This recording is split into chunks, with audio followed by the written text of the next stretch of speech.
You're listening to Death of the Reader. Flex here for your Murder Mystery World Tour. Now, last time on the show, I had said that we were going to be talking about Bad Sydney this week, but instead, I was delighted to be invited to speak with Chris Hammer ahead of the release of his new book, The Valley. It came out on October the 1st, and I was lucky to join him on his tour celebrating the launch of the book and dive a little bit into the weeds of that. And I wanted to share that with you while we work on those Bad Sydney episodes. So I'll throw over to Past Me and we can talk all about one of Australia's crime fiction greats and his latest outing for his detectives, Ivan Lukic and Nell Buchanan. I am at last joined in studio by the Chris Hammer. Chris, I don't know what happens, but every previous time I've tried to book an interview with you in person, I've gotten sick. We've finally broken the curse, and it's a delight to have you here in studio with me at last. It's so good to be here. So good to be here.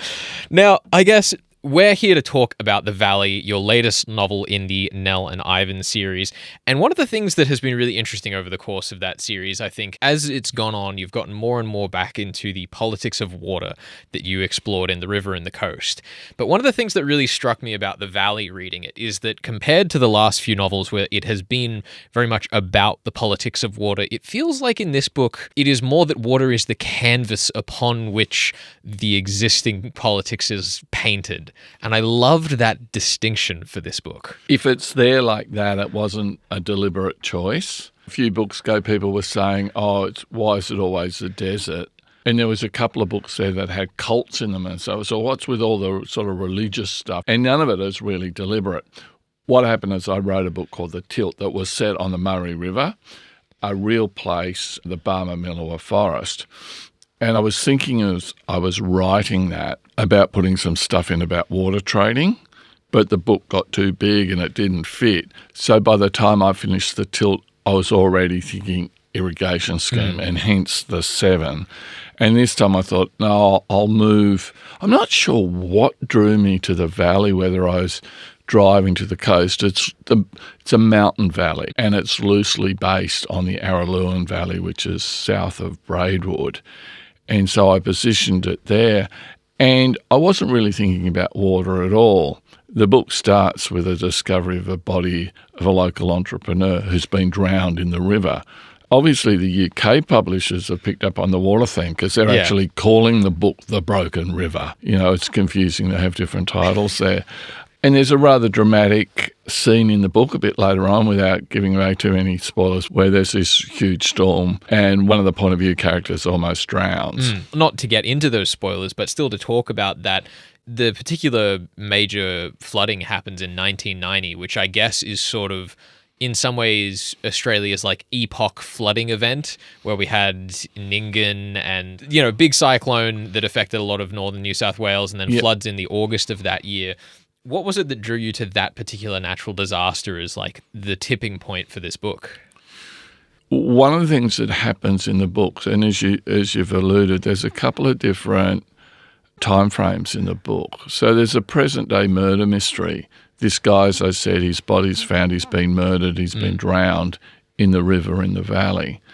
And that point of view is carried by Nell Buchanan, one of the two detectives. She arrives to investigate this murder, and at first it's just like a bog standard police procedural. But then she learns they do a DNA check. They're looking for DNA on the body, and they realise that the guy is a close blood relative of Nell. Now, Nell's been adopted, and she's discovered in previous books who her mother was, but she's never known the identity of her biological father. And so you have the book, as she's doing her professional job trying to find a killer, she's also trying to essentially sort of discover her own past, her own conception story, right? And, because she's never known that her mother ever went to this place, the valley, and she still doesn't know. So then you got these other two points of view set back in the 90s, sort of 1990, 93, 94, around there. I'm guessing your listeners are probably already joining a few dots there. Well, I mean, one of the things I love about the past timelines in this particular book is that in some ways it almost feels restrained for the Nell and Ivan series to only have the two timelines going on at once. It does jump to 1994 later in the story as the plot expands, but was it a bit of an exercise in trying to get at tighter focus on Nell's link to the crime and not having as many timelines going on in the story? Yeah, so just to unpack that a bit, my first couple of books with Martin Scarsden, structurally the plots are complicated and there's a lot going on, but the structure is very simple. It's one point of view and it's told in chronological order. And I got to the point where I realised that in the first Ivan and Nell book, Treasure and Dirt, 2 points of view, Ivan and Nell, both in the present day. But they're beginning to realise that the murder in the present day is the end point in a long chain of events that go back many years. There was a crime 7 years ago. There was a crime 20 years ago. And that means they need to be told what happened back then, or they discovered documents. But that's a lot of exposition. And there's an old saying, you know, rightly advice, show, don't tell. They were being told a lot, and through them, the reader. So when the same kind of patterns started emerging in the book that became The Till, I went, no, I'm going to show what happened. So I had a point of view character, teenage girl in the 1970s, and an old man recalling when he was an 11-year-old boy in the Second World War. The next book, The Seven, it's Ivan in the present day, a young uni student in the 1990s, and then way back, you know, in the years leading up to and during the First World War, a young part Indigenous domestic servant. So this one's a bit different because those eras are they're all clearly separated. And as the books go on, you can start drawing the connections, how events in one era have impacted or led to events in subsequent eras. But this one, you're right, it's a bit tighter. You've got Nell, and then you've got these 2 point of views. One starts in 1990 and one starts in 1994. But then those characters are meeting each other and they're interacting, and you're seeing similar events but through different eyes.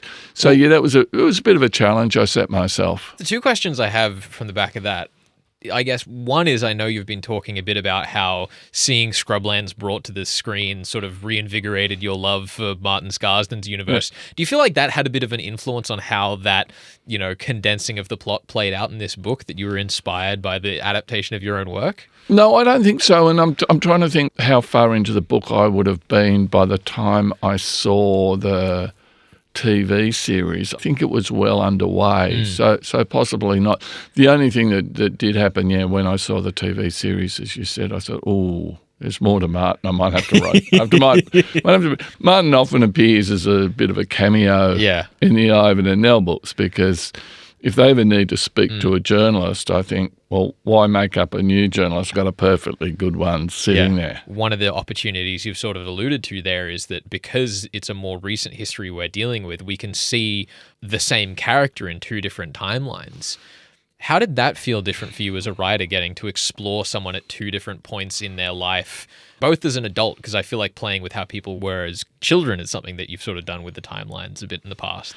Look, it was good, but it complicates it in this extent that if Ivan and Nell are encountering these people as adults or, older adults, how much are you giving away? That in one sense, the books are character studies, but in another sense, they're mysteries. And so you've got to make sure you don't give away too much of the mysteries. So it's fun and it's challenging to do. I really don't want to write the same book twice. Sometimes you want to explore the same themes or the same patterns. What can I do here? What can I do there?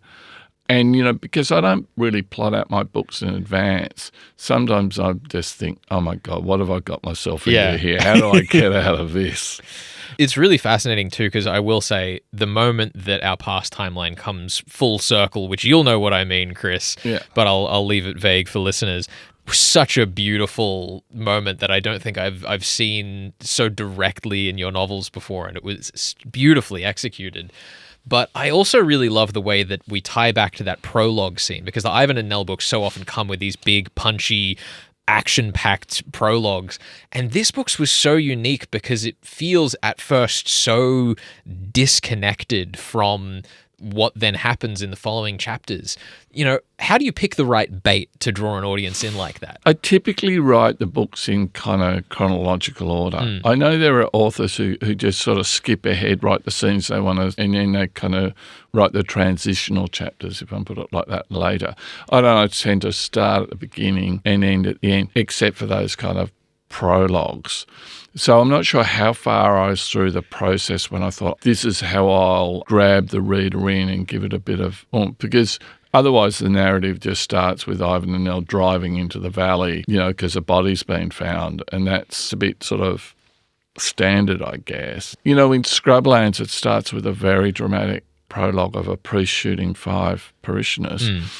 I didn't do that until about the 7th or 8th draft. I was writing away, and the book started with Martin arriving in this town in the middle of the day, 40 degrees with no one on the street. Very atmospheric, but not very exciting. So, and only later the penny dropped, just write the priest shooting the people. Yeah.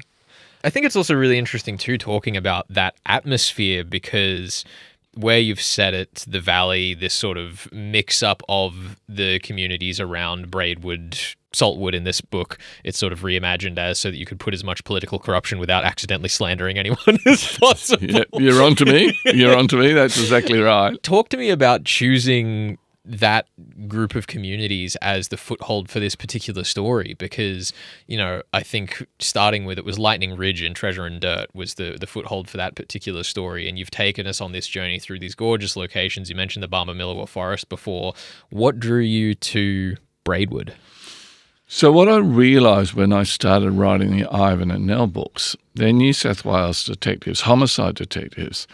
And homicide is a state jurisdiction. So I can't send them to Victoria or Queensland, you know, without a really good reason, right? Martin's fine. He's a journalist. He can go anywhere in Australia. He could go anywhere in the world. And I didn't want to set the book in a same sort of setting. You'd have to have a really good reason to set another book back in the opal mining town, for example.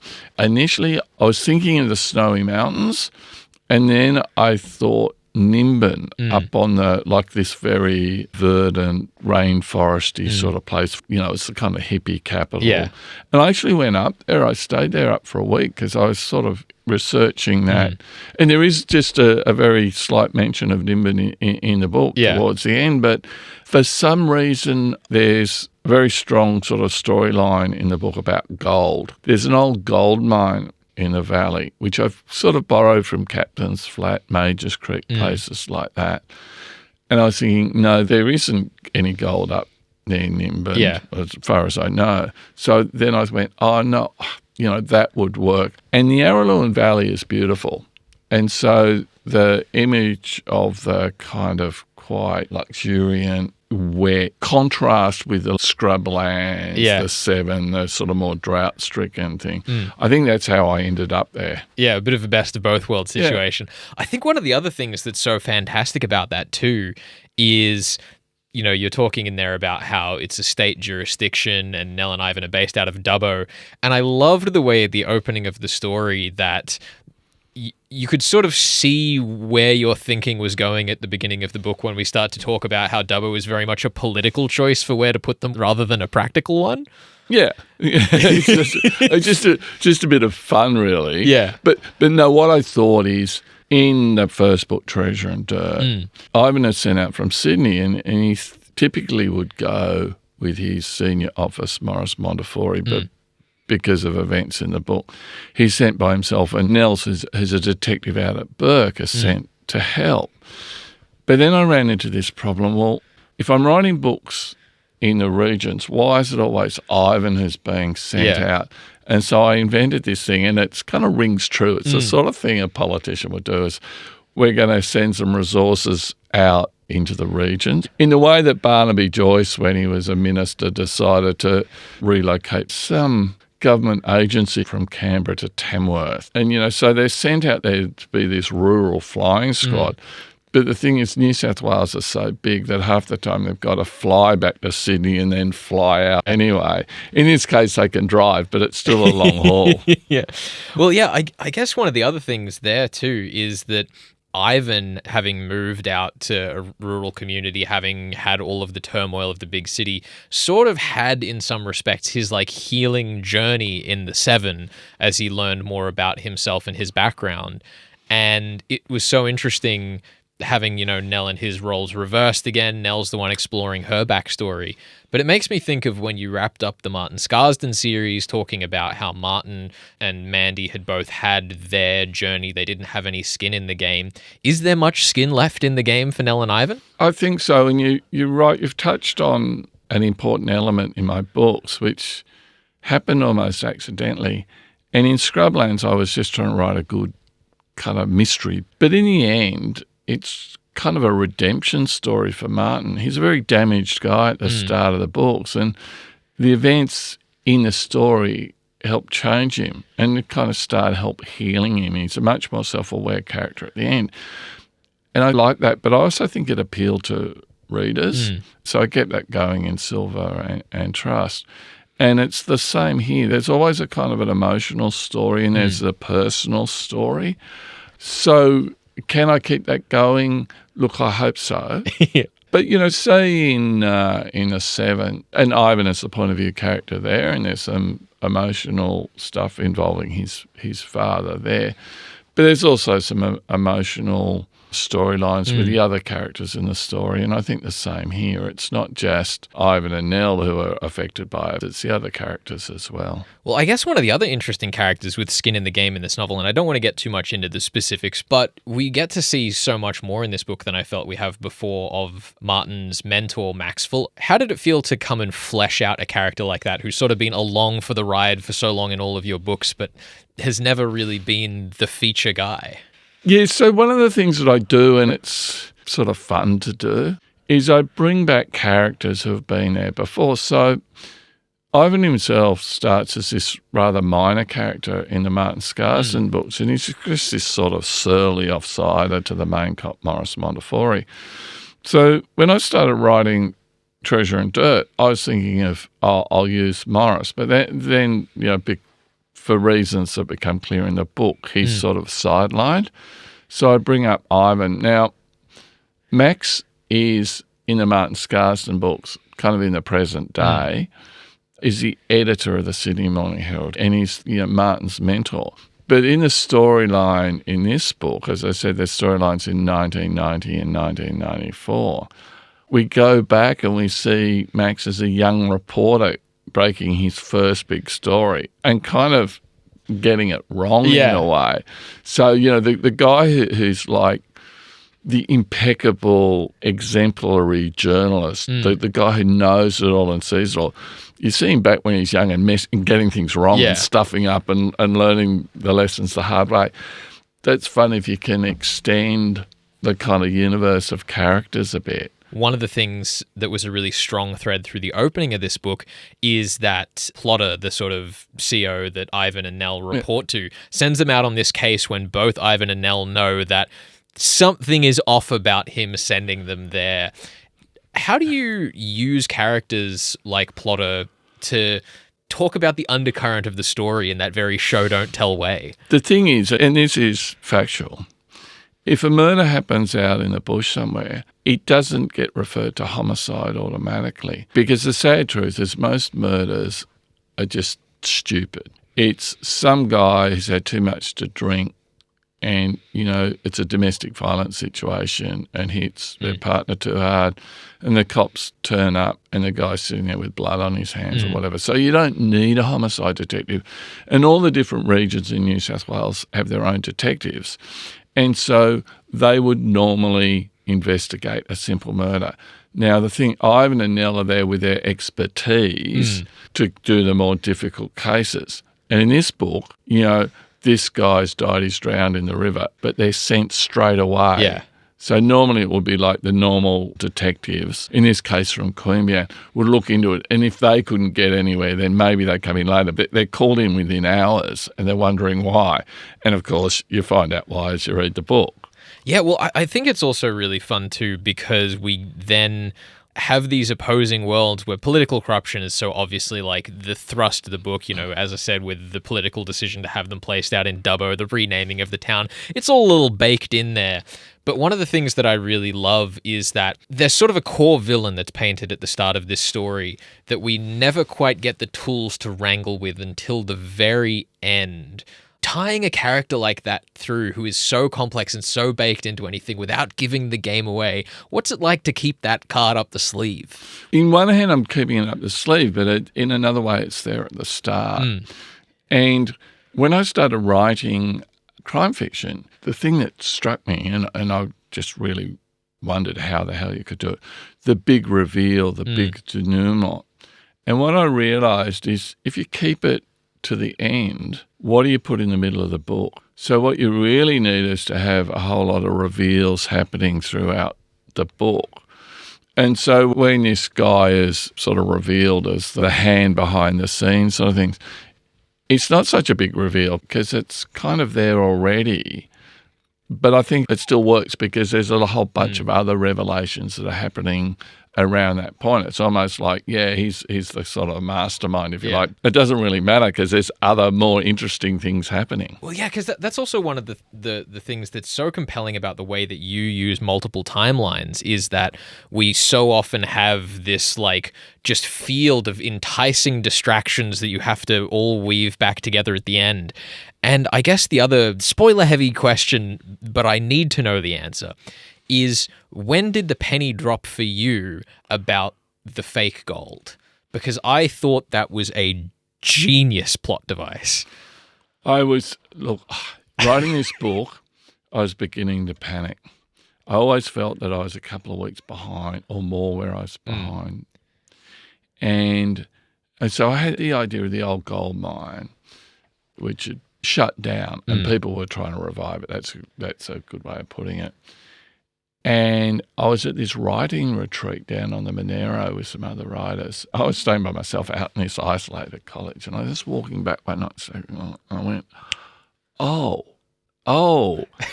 and it was only at that point, so I was quite a long way through writing the book. Yeah. Oh, what if it's connected to this?